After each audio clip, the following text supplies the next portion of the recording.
नमस्कार मित्रों, आप सभी का चाणक्य अनअकैडमी में हार्दिक स्वागत है। तो मित्रों, आज मैं आपको बाड़मेर जिले की एक ऐसी शख्सियत से रूबरू करवाने जा रहा हूं जिसने शून्य से शिखर पर पहुंचकर सोशल मीडिया पर पिछले कुछ दिनों से तहलका मचा दिया है, जिसके चलते आप राजस्थान के प्रत्येक अभ्यर्थी के दिल व दिमाग में एक आशा की किरण बन गए हैं। तो सर, आपका चाणक्य अनअकैडमी में हार्दिक स्वागत और अभिनंदन है। बहुत बहुत धन्यवाद सर।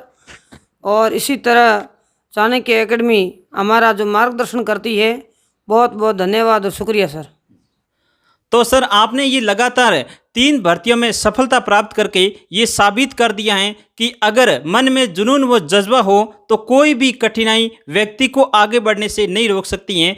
तो सर, आपने 2018 के अंदर सेकंड ग्रेड सामाजिक विज्ञान में 214वीं रैंक हासिल की और 2018 की भर्ती फर्स्ट ग्रेड यानी स्कूल व्याख्याता की भर्ती में पूरे राजस्थान के अंदर आपने 18वीं रैंक प्राप्त की। आरपीएससी सामान्य विभाग के अंदर ये भर्ती थी जिसमें आपने 18वीं रैंक प्राप्त की और बाड़मेर जिले के अंदर आप टॉपर थे।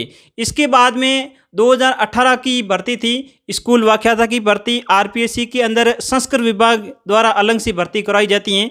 इसमें आपने पूरे राजस्थान के अंदर सेकंड रैंक हासिल की है।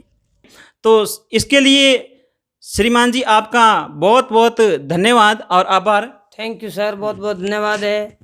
और आपके चाणक्य अकादमी की तरफ से मैं सभी मित्रों को ये कहना चाहता हूँ कि आपका सहयोग और स्नेह मुझे मिला। और ये ओपी सर जी, मास्टर ओपी लेगा जी सर है, जो हमारे परम मित्र रहे हैं। जी सर, बहुत बहुत धन्यवाद। तो सर, अब सबसे पहले आप अपना सामान्य परिचय बताइए हमें। मेरा नाम सर गुणेशाराम है, मेरे पिताजी का नाम रावताराम है। मेरा गांव मूल रूप से गंगाड़िया की ढाणी खारा राठौड़ान है और मैं एक सामान्य परिवार, किसान परिवार में मैं पैदा हुआ। और उसके बाद में मैंने शिक्षा के लिए ग्रामीण क्षेत्र में शिक्षा प्राप्त की और ग्रामीण क्षेत्र में शिक्षा प्राप्त करने के बाद में मैंने शहरी क्षेत्र में भी शिक्षा प्राप्त की। और उसके बाद में मेरा जो सपना था शिक्षक बनने का, तो उसके लिए मैंने निरंतर प्रयास जारी रखा। लेकिन कुछ परिस्थिति और कठिनाई सर ऐसी आई कि मैं समय पर तैयारी नहीं कर पाया।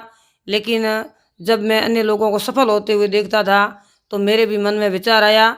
लेकिन ये परिस्थितियाँ मेरे 2018 में अनुकूल हुई और अनुकूल होने पर मैंने 2018 में एरीट को भी पार किया, लेकिन उसमें पीछे रह गया, मूल भर्ती में नहीं शामिल हो पाया। उसके बाद 2018 में मैंने सेकंड ग्रेड को 214वीं रैंक से निकाली और उसके बाद में मैंने सामान्य इतिहास स्कूल व्याख्याता भर्ती को ऑल राजस्थान में 18वीं रैंक से निकाली। और उसके बाद में मैंने संस्कृत विभाग में इतिहास को द्वितीय रैंक से जो ऑल राजस्थान में प्राप्त की, इतिहास प्राध्यापक जिसको स्कूल व्याख्याता संस्कृत विभाग में कहा जाता है उसमें। और यह एक तरह से लोगों की आपका प्रेरणा और स्रोत रहे, मेरे कई आप जैसे गुरुजन भी, और इससे मैंने ये प्राप्त किया है। और मैं आपको यही सर कहना चाहता हूँ कि आपने मेरे को हर समय सहयोग किया और मैं चाणक्य एकेडमी का तहे दिल से स्वागत करता हूँ। तो सर, आपने पिछले हमने सुना है कि 11 बार आप असफल हुए। तो सर, आप बताइए 11 बार असफलता के क्या क्या आपके कारण रहे हैं। तो आप हमें ये बताइए कि आप 11 बार असफल हुए, इसके बाद में आपके देखिए सफलता की झड़ी लग गई है। यानी आपने 1 साल के अंदर 3 राजस्थान की बड़ी भर्तियों को अटेंड किया और उसमें उच्च रैंक से आप सफल हुए हैं। तो इसकी असफलता का कारण बताइए। पिछले आप 11 बार असफल हुए, तो इन असफलताओं का क्या कारण रहा है सर? सर, असफलता का पहला कारण यही था कि मेरे पास प्रेरक किताबें नहीं थी, ऑथेंटिक जिसको अपन किताबें कहते हैं वो नहीं थी। अब ऑथेंटिक किताबें नहीं थी, इसलिए मैं बाज़ार में 7-8 किताबें लाता था। जैसे कोई भर्ती आई, रीट की 8 किताबें लाया। उसके बाद कोई इतिहास की आई तो 6-7 किताबें वो लाया।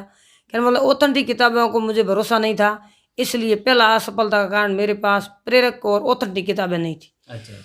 दूसरा कारण ये था सर, मेरी पढ़ाई में नियमितता नहीं थी। क्योंकि नियमित जब तक नहीं होता है तो बीच में गैप आ जाता है, तो पढ़ाई का जैसे अंतराल टूटा और अंतराल होने के बाद में वो उसकी निरंतरता टूटने के बाद अब मैं असफल रहा। अच्छा। तीसरा सर, इसका कारण ये था कि मेरी आर्थिक परिस्थिति कमज़ोर थी, इसलिए मैं बैठ करके पढ़ाई नहीं कर सकता था। और नियमित रूप से बैठे बिना तो आजकल कंपटीशन युग है, इसमें नियमितता तब रहती है जब घर पर बैठ करके तैयारी करो। तो तीसरा कारण ये रहा। चौथा कारण ये रहा कि मेरे कोई प्रेरक नहीं थे उस समय, क्योंकि उस समय लोग सेलेक्टेड होते थे, इतना सोशल मीडिया सक्रिय नहीं था। और अब तो अपन कोई भी आईएएस है उनके इंटरव्यू अपन देख सकते हैं। जब मैंने सोशल मीडिया पर कई ऐसे इंटरव्यू देखते थे आईएएस आईपीएस, तो मेरा भी सपना था कम से कम मैं शिक्षक तो बनूं सर। इसलिए मैं थोड़ा सफलता की ओर प्रेरित हुआ। आप जैसे लोग भी मिलते थे और आपका जैसे 2017 में सिलेक्शन हुआ तो मुझे भी एक बहुत बड़ा मोटिवेशन मिला कि मेरे भाई साहब निकले हैं तो मैं भी थोड़ा कर सकता हूँ। तो सर मैं आपको अगला प्रश्न पूछना चाहूँगा कि आप काम एवं पढ़ाई दोनों को एक साथ समायोजित कैसे करते, अर्थात एडजस्टमेंट कैसे करते थे, तो इसके बारे में अभी आप हमें बताइए। क्योंकि आज गरीब बच्चों की यही समस्या रहती है, क्यों वे पढ़ाई के साथ साथ में काम भी करते हैं और पढ़ाई भी करते हैं। तो आपने ऐसा ही किया है, काम भी किया है और पढ़ाई भी की है, तो आप इन दोनों के अंदर समायोजन कैसे बिठाते थे, इसके बारे में थोड़ा सर हमें भी बताइए। काम के बारे में सर ऐसे जैसे मैं बीए करता था तो बीए में मेरे को जितनी फीस की आवश्यकता और खर्चे की इतनी मैं मजदूरी करता था। कई बच्चे क्या होते हैं आजकल के सर, मैंने बच्चों को देखा है, वो 15,000 20,000 रुपये कमठे पर जा करके, जिसको अपन कड़िया काम कहते हैं या इसको बेलदार मजदूरी कहते हैं, वो जा करके उसको बर्बाद करते। किताबों के लिए नहीं, फीस के लिए नहीं, वो सोशल मीडिया ही फ़ोन को ला करके बर्बाद करते। मैं क्या करता था कि जैसे अपने को फीस की आवश्यकता है तो मैं 10 दिन मजदूरी करता था और 20 दिन पढ़ता था, तो मेरा खर्चा निकल जाता था। उसके बाद में मेरे को ज़्यादा मैं मजदूरी का लालच नहीं करता था। कि जब हम मजदूरी का लालच करते हैं ना तब सर होता ये है कि पढ़ाई का मूल उद्देश्य अपन भूल जाते हैं। इसलिए अपने को इतनी आवश्यकता के अनुसार ही मजदूरी करनी चाहिए, और पढ़ाई भी ज़रूरी है और मजदूरी भी ज़रूरी है। कितने भी बड़े बन जाओ लेकिन मजदूरी सब करके ही बने हैं। बाकी ऐसा खुद ना भी, आप अब्राहम लिंकन की जीवनी पढ़ लो सर, तो वो सड़कों पर बैठ करके पढ़ते थे, खेती बाड़ी भी करते थे, बड़े बड़े महापुरुषों ने की, अपन तो क्या सामान्य व्यक्ति है। और दूसरा है जैसे मैं बीएड कर रहा था 2011 मेरी उदयपुर से बीएड हुई, तो उस समय भी मैं सर मजदूरी करता था। लेकिन मेरी सत्यता ये होती थी कि मैं उनको ये कहता था कि मैं 15 दिन मजदूरी पर जाऊंगा और 15 दिन में यहाँ उपस्थित होऊंगा। तो 15 दिन में मजदूरी करके सर, और उसके बाद में मैं आराम से वापिस कॉलेज चला जाता था। तो मैंने समायोजन इसलिए बैठाया कि मैं ज़्यादा मजदूरी का लालच नहीं करता था। बाकी मजदूरी करना गलत नहीं है, लालच हो जाता है फिर पढ़ाई का मूल उद्देश्य अपन भूल जाते हैं। बिल्कुल बिल्कुल। तो सर अगला मैं प्रश्न पूछना चाहूँगा कि आपकी इस सफलता में क्या क्या कारण थे, तो वो हमें सफलता के कारण भी बताइए सर।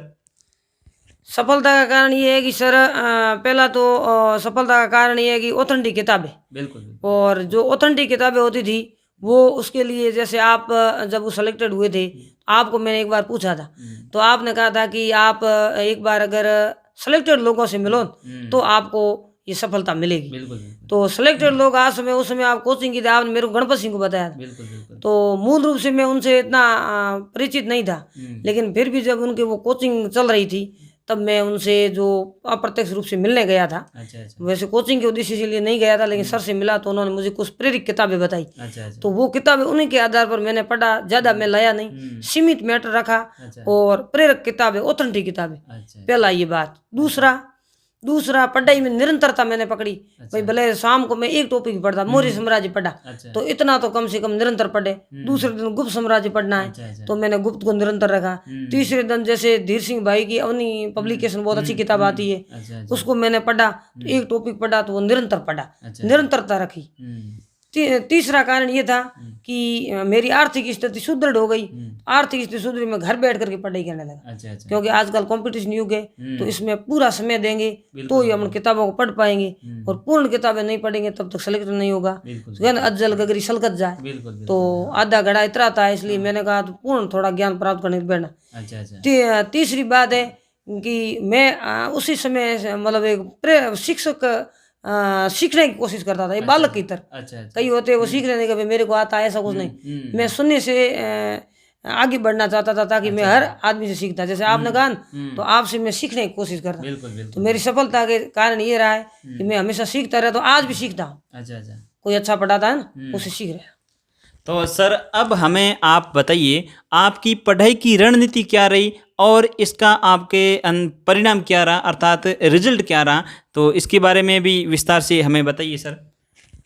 रणनीति ये रही कि पहले मैंने 2017 से थोड़ी थोड़ी तैयारी करनी शुरू कर दी थी। उससे पहले मैं प्राइवेट स्कूल में पढ़ा रहा था, इतने मेरे पास पैसे थे नहीं। अच्छा अच्छा 17 में थोड़ी थोड़ी शुरू की और 18 में जैसे भर्ती आई तो मैं घर जगह बैठ गया अच्छा और किताबें ऑथेंटिक मेरे पास थी और उन्हीं को पढ़ा। सीमित मैटर रखा बिल्कुल, जैसे स्कूल मैनेजमेंट थी, राठ के अलावा मैं दूसरी लाया नहीं। अच्छा अच्छा और हिंदी व्याकरण थी 9 से 12 इतनी पढ़ी। अच्छा और इसी तरह अपने फर्स्ट पेपर में अंग्रेजी आती है तो अंग्रेजी की एक लुसेंट लाया था, उसके अलावा मैं कोई लाया नहीं। अच्छा अच्छा और जो अपने सामान्य आती है तो मैंने एक ही रखी, केवल मूमल आती थी वार्षिकांक, वो मूमल को ही पढ़ा। अच्छा अच्छा फिर अपने विज्ञान आती है तो विज्ञान में मैं केवल वो विज्ञान वाला जो पार्ट था उस विज्ञान वाले पार्ट को मैंने केवल एक ही किताब से पढ़ा। जो नोट्स थे वो नोट्स ही पढ़े उत्कर्ष से, उनसे अलावा मैं पढ़ा नहीं। इसी तरह अपने फर्स्ट पेपर में जो आती है इतिहास, तो इतिहास के लिए आर्य कंपटीशन बहुत अच्छी आती है। अच्छा जो BL बाजिया है, जो उनका अभी 7वीं रैंक से सिलेक्शन हुआ, वो उन्होंने उसमें योगदान दिया। तो मैंने उनको आर्य कंपटीशन को पढ़ा और आर्य कंपटीशन एक इतनी सर्टिफाइड किताब है कि इससे लगभग फर्स्ट पेपर में कोई पर्सन बाहर जाता नहीं। अच्छा इसकी बहुत बड़ी विशेषता है। और BL बाजिया की जो 7वीं रैंक लगी है उन्होंने भी इसमें बहुत बड़ा योगदान दिया।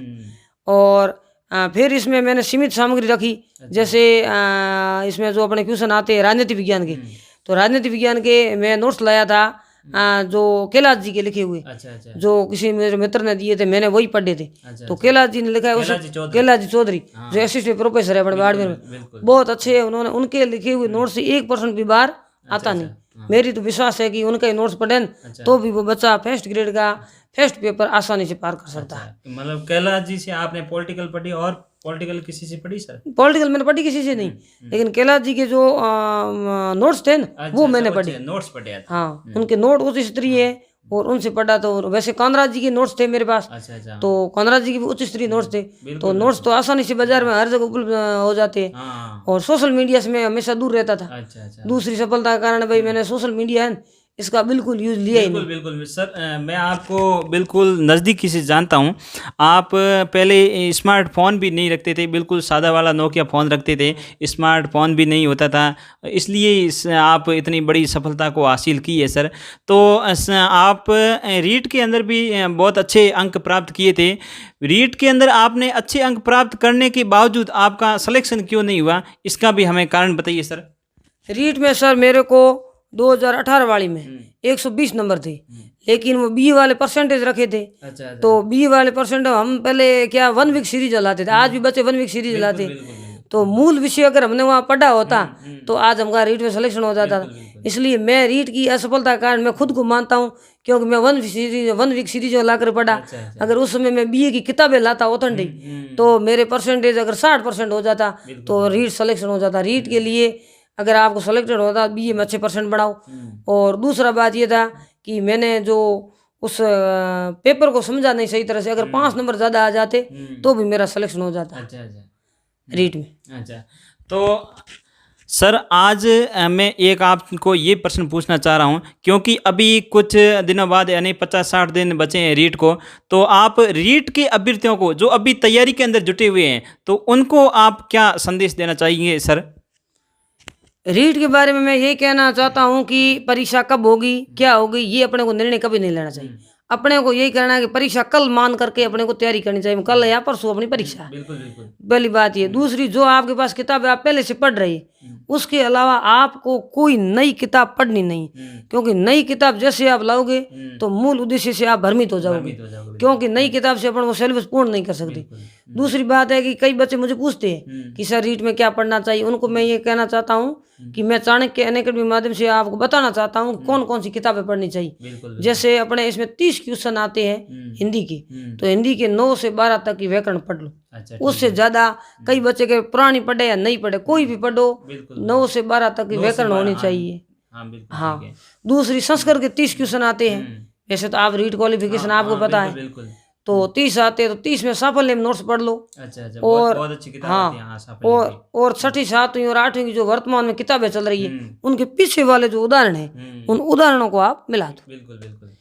और फिर 30 प्रश्न आते हैं।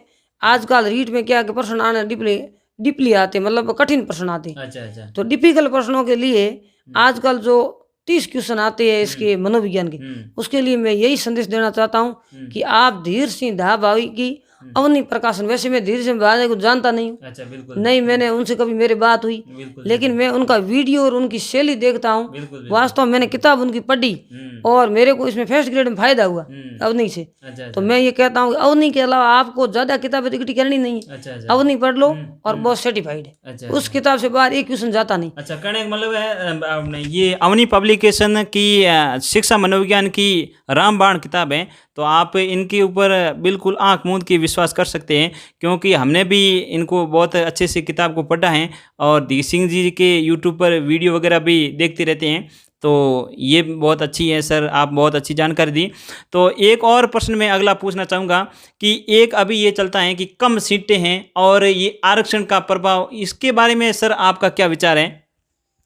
कम सीटों के बारे में अपने विचार आता है कि मेरा सिलेक्शन होता नहीं है। मैं तो ये कह रहा हूँ कम सीट है तो अपने को तो 1 सीट की आवश्यकता है, अपने को 10 सीट की आवश्यकता है नहीं। और कम सीटों को देखो तो ऑल राजस्थान में जो आरपीसी ने अभी संस्कृत विभाग में जो व्याख्याता भर्ती करवाई थी, इसमें ऑल राजस्थान में केवल 4 सीटें थी, जिसमें एक तो एससी की थी और एक तो वो एलवी की थी, वो भरी गई। और हमारे लिए केवल सामान्य की 2 थी और मैंने ये कहा था मैं 2 में से 1 सीट निकालूंगा। अच्छा अच्छा। जो मैंने इतना जज्बा रखा कि मैं निकालूंगा, क्यों? क्योंकि मुझे आरक्षण की आवश्यकता नहीं। आरक्षण के जो रोना रोते हैं उनको कम सीटें होती है, उनका प्रभाव, मैंने दूसरी रैंक निकाली अभी। बिल्कुल बिल्कुल। बहुत जो हाँ, जो आपको मैंने रोल नंबर बताया आपने देखे होंगे। बिल्कुल बिल्कुल। तो वो द्वितीय रैंक सीटों से प्रभाव नहीं, अपनी तैयारी कितनी होती है उसके आधार पर। तो उसका प्रभाव ये पड़ता है कि जितना आप तैयारी करोगे उसमें नियमितता रखो, उसका प्रभाव। दूसरा आरक्षण, आरक्षण के बारे में तो मैंने तो कभी आरक्षण के लिए रोया नहीं। जैसे पहले 2nd ग्रेड मेरा सिलेक्शन हुआ था तो 214वीं रैंक में हुआ था और उसमें 878 पोस्ट है जनरल की थी। अच्छा। और मैं उसमें जनरल में हुआ। अच्छा। और उसके बाद में 713 पोस्ट थी सामान्य में। अच्छा। उसमें मैं 18वीं रैंक से हुआ। अच्छा। तो भी जनरल में हुआ। हाँ। और फिर 2 जनरल की पोस्टें थी। अच्छा। अभी संस्कृत विभाग में। अच्छा, सिर्फ 2 पोस्ट है। हाँ। और 2 पोस्ट में दूसरी रैंक मैंने जनरल की निकाली। अच्छा, देखिए बहुत ही खुशी की बात है, पूरे राजस्थान के अंदर है देखिए 2 सीट, मात्र 2 सीट में भी सर टॉप स्थान में प्राप्त किया, बहुत ही खुशी की बात है ये। तो सर एक बात मैं आपको और पूछना चाहूँगा कि अपनी तैयारी के दौरान 2018 की भर्ती थी आरपीएससी की सामान्य, जब इसके बीच में आंदोलन हो रहा था कि तिथि को बढ़ाओ, इसके बारे में आंदोलन हो रहा था, तो इस आंदोलन से सर आप थोड़े डिस्टर्ब वगैरह कुछ हुए नहीं? मैं तो सर बहुत डिस्टर्ब हुआ था, क्योंकि स्मार्टफोन पास में था, तो वो वीडियो वगैरह देखता रहता था कि आज यहाँ पर आंदोलन हुआ है, यहाँ पर हुआ है। अब थोड़ा बहुत यूँ विश्वास होने लग गया कि अब तिथि तो आगे चले जाएगी, तो हमने क्या है थोड़ी तैयारी को शिथिलता दे दी, तो इस कारण हम पीछे रह गए और आपने सर टॉप किया है राजस्थान के अंदर। तो आप हमें ये बताइए, आप आंदोलन से प्रभावित हुए या नहीं हुए? सर मैं आंदोलन से प्रभावित तो हुआ था, मैंने देखा था 1-2 बार दूसरों से वीडियो। अच्छा। उसके बाद में मैंने देखा मैंने को इतिहास कभी बदलता नहीं है। अच्छा अच्छा। इसलिए सब्जेक्ट को अपन मजबूत करें। बिल्कुल बिल्कुल। और दूसरा सोशल मीडिया वाला फोन मेरे पास था नहीं। अच्छा अच्छा। और इसलिए मैं सोशल मीडिया पर बिल्कुल कम ध्यान देता है। आजकल युवा सोशल मीडिया भ्रमित होते थे और उस समय जो आंदोलन चला था उससे कई धुरंधर थे। इतिहास में मेरे से ज्यादा भी धुरंधर थे, लेकिन इस आंदोलन के कारण वो बेचारे स्कूलों में पढ़ाने चले गए। वैसे आप भी इतिहास विशेषज्ञ हो, मैं आपको मानता हूँ, लेकिन आपने उस भ्रम के कारण थोड़ी तैयारी कम की, है ना? तो मैंने वो सोशल मीडिया का यूज कम लिया। और अभी मैं बच्चों को कह रहा हूँ कि ये जो भ्रम का रीट के बारे में हो रही है, रीट आगे जाएगी और आगे जाएगी, इस पर ध्यान ना दे करके मूल लक्ष्य के ऊपर ध्यान दे। अच्छा अच्छा। तो उनको मैं यही कहना चाहता हूँ कि आप मूल लक्ष्य पर ध्यान दें, नहीं तो और भ्रमित हो जाओगे। अच्छा अच्छा, धन्यवाद सर। तो मैं आपको अगला प्रश्न एक और पूछना चाहूँगा कि अभी कुछ दिनों बाद नेट की परीक्षा होने वाली है, तो आप सर नेट क्वालिफाई है, यानी आपने 4 बार नेट क्वालिफाई किया है, तो आप नेट के बारे में थोड़ी रणनीति बताइए और इसके बारे में कुछ हमें संदेश देना क्या चाहेंगे सर? नेट का मतलब ये होता है नेशनल एलिजिबिलिटी टेस्ट, यानी ये असिस्टेंट प्रोफेसर के लिए एक आवश्यक डिग्री है, जैसे रीट है 3rd ग्रेड के लिए। तो इसके लिए 2 पेपर होते हैं। अच्छा अच्छा। पहले तो हम देते थे उसमें, तो इसमें 3 पेपर होते थे, लेकिन अब इसमें दो पेपर होते हैं। इसके लिए प्रथम पेपर के लिए आप अरिहंत की किताब लाओ और वो किताब एकदम सर्टिफाइड है। उसके अंदर एक और आती है हाँ sir, sir, KVS Madan. KVS Madan, वो भी अच्छी आती, वो बहुत अच्छी है, शानदार आती। दोनों में से एक लाओ, अच्छा, क्योंकि दोनों में से हाँ एक, हाँ क्या सीमित मैटर होगा ना, बिल्कुल तो हम उसको आसानी से बिल्कुल ग्रहण कर सकते हैं। और सेकंड पेपर आपके सब्जेक्ट के अनुसार है, अच्छा जैसे अपन इतिहास के है तो इतिहास में थोड़ा हाई लेवल आता है, अच्छा तो उसके लिए आप आराम से अरिहंत के कोई अगर नोट्स है तो वो पढ़ लो, या प्राचीन भारत में किस उसके लिए सर्टिफाइड है। अच्छा अच्छा और मध्यकाल में आज क्या उसकी थोड़ी प्रकृति अलग हो, तो उसमें आप सौरभ चौबे पढ़ो। अच्छा अच्छा सौरभ चौबे ने अभी नवीनतम संशोधन निकाला है, बहुत ही अच्छा है, उसके अंदर गलती है नहीं। अच्छा अच्छा और आधुनिक भारत के लिए आप राम लखन शुक्ल पढ़ो, अच्छा क्योंकि नेट थोड़ा शोध के अनुसार चलता है, अच्छा अच्छा और बेसिक क्वेश्चन उसमें कम पूछे जाते हैं, और थ्योरेटिकल थोड़े ज़्यादा पूछे जाते हैं, मूल्यांकन ज़्यादा पूछे जाते हैं। बिल्कुल बिल्कुल तो जो मूल्यांकन प्रश्नों के लिए आपको ये किताबें पढ़नी है। राम लखन हाँ, अच्छा और विश्व इतिहास के लिए अरविंद जी से तो बढ़कर कोई किताब मैंने तो पढ़ी नहीं, क्योंकि सर्टिफाइड किताब है। अगर उसमें टॉपिक कोई न मिले तो ठीक है, कोई आप सोशल मीडिया पर देख सकते हो या नेट पर सर्च करके पढ़ सकते हो। और नेट क्वालिफिकेशन के लिए आपको नियमितता जरूरी है, अच्छा नियमितता से आप उसको पास कर सकते हो। अच्छा और इसमें नेगेटिव मार्किंग है नहीं सर, बिल्कुल नहीं, हाँ नेट तो में बहुत नेगेटिव नहीं है। हाँ, तो बहुत फायदा है, लेकिन थोड़ा पढ़ना पड़ता है इसमें। तो सर आप आगामी परीक्षा के बारे में क्या तैयारी कर रहे हैं, तो इसके बारे में भी सर हमें बताइए कि अब आगामी आपका क्या लक्ष्य है। आगामी सर मैं लगातार जब 2018 के बाद से, जैसे ये आरपीएससी वाली एग्ज़ाम हुई थी, और उसके बाद में मैंने असिस्टेंट प्रोफेसर के लिए मेरे नेट है, तो मैं उसी की तैयारी कर रहा हूँ। और उसके लिए मैंने गणपत सिंह जी से बहुत पूछ करके आया, तो उन्होंने मुझे सर्टिफाइड किताबें बता दी, अच्छा अच्छा और अनुसंधान के बारे में उन्होंने बहुत अच्छी तरह से बता दिया। अच्छा अच्छा तो मैं तो प्रेरक मान के गणपत सिंह और कैलाश जी चौधरी साहब है, जो राजनीति विज्ञान के, कानराज जी पूनिया साहब जो हमारे गुरु भी रहे हैं, इन्होंने हमारे को ये 2 साल पढ़ाया है, और इनको इन गुरुजनों का आशीर्वाद रहा, तो मेरा सपना है कि मैं असिस्टेंट प्रोफेसर बनूं। बिल्कुल बिल्कुल हम सर आपको आगामी शुभकामनाएं, असिस्टेंट प्रोफेसर बनोगे आप, और मैं फिर से आपके पास आऊँगा, और इसी तरह इंटरव्यू वापस चाणक्य अनअकैडमी पर आएगा गणेश जी का। तो गणेश जी सर, आपको मैं एक और प्रश्न पूछना चाहूँगा कि आप विद्यार्थियों और जो हमें अभी वीडियो के माध्यम से देख रहे हैं दर्शक, उनको आप क्या संदेश देना चाहेंगे, तो आप बताइए सर। मैं संदेश यही देना चाहता हूँ कि आप कठिन परिस्थितियों में हिम्मत मत हारो। अच्छा अच्छा कोई भी काम करो, लेकिन वो शर्म मत करो, लेकिन हिम्मत मत हारो। हिम्मत कीमत हो, बन हिम्मत कीमत नहीं। बिल्कुल करे न आदर कोई, रद कागज सो राजिया। हिम्मत कीमत का मतलब अगर व्यक्ति चाहता है ना, अब अपन यहाँ बैठे है कि ये मैं काम कर लूंगा, तो अपन काम कर लेंगे। हिम्मत कीमत हो, बिन हिम्मत कोई कीमत नहीं, बिना बिना हिम्मत के मनुष्य मरे हुए समान है। बिल्कुल बिल्कुल और हिम्मत कीमत हो, बिन हिम्मत कीमत नहीं, करे ना आदर कोई। अगर हिम्मत नहीं, कोई आदर नहीं करे। रद कागज को अपन फेंक देते रद्दी टोकरी में, उसी तरह हिम्मत के बिना कोई अपना सम्मान नहीं करेगा।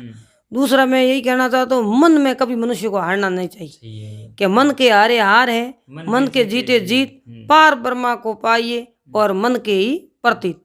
यानी अगर मन में अगर हार गए, आपने अपन इतिहास पढ़ते बाबर के बाबर को तो ज्योतिषी ने क्या कहा कि तू हारेगा, सेना तेरे पास कम है, लेकिन बाबर अपनी सेना लेकर के और युद्ध भूमि में राणा सांगा के सामने आ भिड़ा, तो राणा सांगा को पराजित होने का कारण क्या, बाबर के अंदर एक आत्मबल था, और आत्मबल था, उसमें हिम्मत थी, और उसने उत्साह दिखाया।